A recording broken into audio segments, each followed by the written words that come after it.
La situation entre le Bénin et le Niger demeure une intrigue.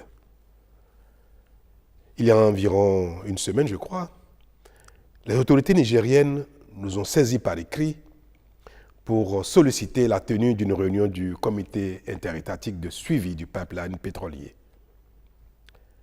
Elles ont proposé que la réunion se tienne au Niger. Et le Bénin a donné son accord et j'ai personnellement instruit le ministre en charge des mines de s'y rendre. Il s'y est donc rendu le lundi dernier et les trois parties, c'est-à-dire le Bénin, le Niger et la société chinoise WAPCO, se sont retrouvés à Niamey pour évoquer les voies de mise en œuvre normale du contrat de transit du pétrole nigérien par le Bénin. Saisissant l'occasion de la mission de mon ministre à Niamey, j'ai rédigé une lettre à l'attention du président nigérien et ai mandaté le ministre Adambi de la lui remettre en main propre.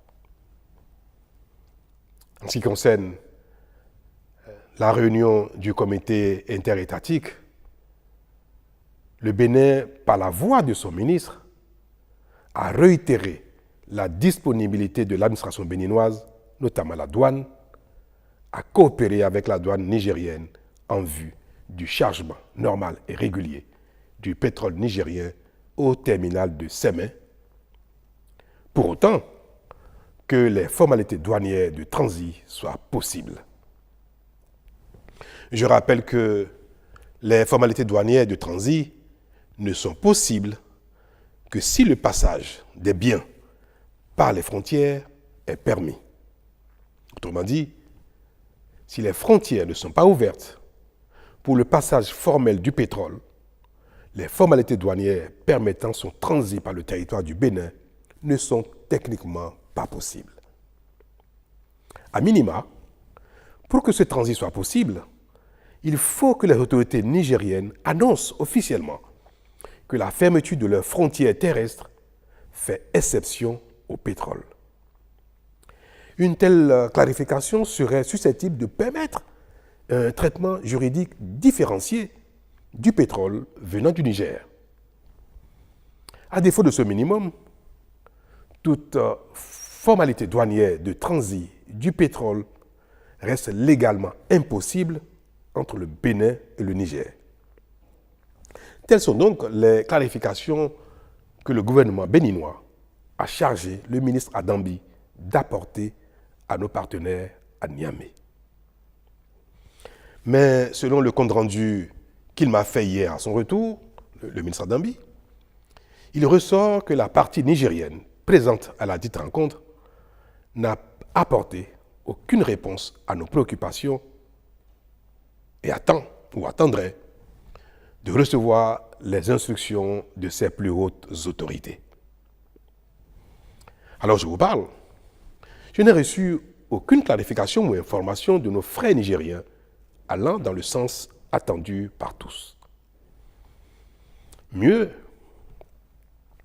le président Tiani n'a pas reçu le ministre Adambi, que j'ai pourtant expressément chargé de lui remettre ma lettre d'apaisement et d'invite au rétablissement de la fraternité et de la libre circulation des personnes et des biens entre le Niger et le Bénin. Je peux vous rassurer que le Bénin n'a fait l'économie d'aucun effort, d'aucune humilité pour permettre le rétablissement de la concorde entre le Niger et le Bénin. Et de manière plus concrète, s'agissant des deux points qui ont été évoqués à Niamey, en l'occurrence, les équipements complémentaires du pipeline amenés par le partenaire chinois et en attente au port de Cotonou pour être acheminés au Niger, je veux réaffirmer que le Bénin reste disponible à accorder toutes les facilités possibles à la société WAPCO pour l'acheminement effectif des 10 équipements sur le Niger. Quant au chargement du pétrole au terminal de Sémé, je suis particulièrement peiné d'observer les déconvenues que subit le partenaire chinois du fait de l'impossibilité d'opérer le chargement du pétrole en raison du défaut des formalités douanières. Je fais le tour du monde pour prier les uns les autres de venir investir en Afrique, au Bénin.